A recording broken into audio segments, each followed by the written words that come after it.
आइए जानते हैं केदारनाथ धाम की रहस्य भरी कहानी।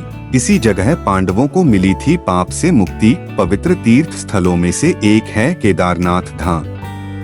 यह धाम मंदाकिनी नदी के सिर के पास समुद्र तल से 3584 मीटर की ऊंचाई पर है। यह भगवान शिव के प्रमुख तीर्थों में से एक है। यही नहीं, यह उत्तराखंड के 4 धाम स्थलों में से भी एक धाम है। ऐसा माना जाता है कि यहाँ पर भगवान शिव स्वयं प्रकट हुए थे और अपने भक्तों को दर्शन दिए थे। यहाँ आने वाले हर व्यक्ति को भोलेनाथ खाली हाथ वापस नहीं जाने देते हैं। उसके जीवन के सभी दुख दूर हो जाते हैं।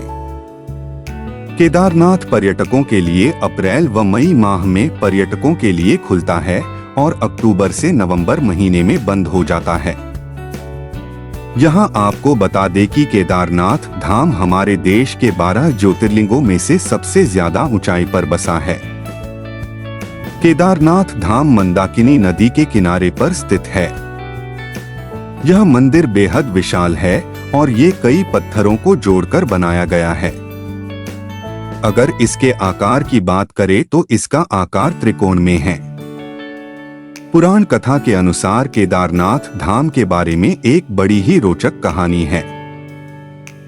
हिमालय में केदार श्रृंग पर भगवान विष्णु के अवतार नर और नारायण ऋषि तपस्या करते थे और उनकी तपस्या से बेहद प्रसन्न होकर भोले बाबा प्रकट हुए और उन्हें ज्योतिर्लिंग में सदा वास करने का वरदान दिया। मंदिर के निर्माण के बारे में बात करें तो इसके बारे में कोई प्रमाण तो नहीं है, लेकिन ऐसी मान्यता है कि इसकी स्थापना आदि गुरु शंकराचार्य ने की थी। एक मान्यता ये भी है कि पांडवों ने जब महाभारत को जीत लिया था तो उन्हें इस बात से बहुत तकलीफ हो रही थी कि उन्होंने अपने ही भाइयों और सगे संबंधियों को मार दिया। इन सब को लेकर पांडव बहुत दुखी थे। तब इन्हीं पापों से मुक्ति के लिए पांडव बाबा शिव के दर्शन के लिए काशी पहुँचे। यही बात जब भोलेनाथ को पता चली तो को नाराज होकर केदारनाथ चले गए। उसके बाद पांडव भी बाबा भोलेनाथ के पीछे केदारनाथ पहुंच गए। तब भगवान शिव ने बैल का रूप धारण कर लिया और झुंड में शामिल हो गए। तब भीम ने विराट रूप धारण किया और पहाड़ों पर खड़े हो गए। सभी पशु तो भीम के पैरों के नीचे से चले गए, लेकिन भगवान शिव तो अंतर्ध्यान ही होने वाले थे कि तभी महाबली भीम ने भोलेनाथ की पीठ पकड़ ली।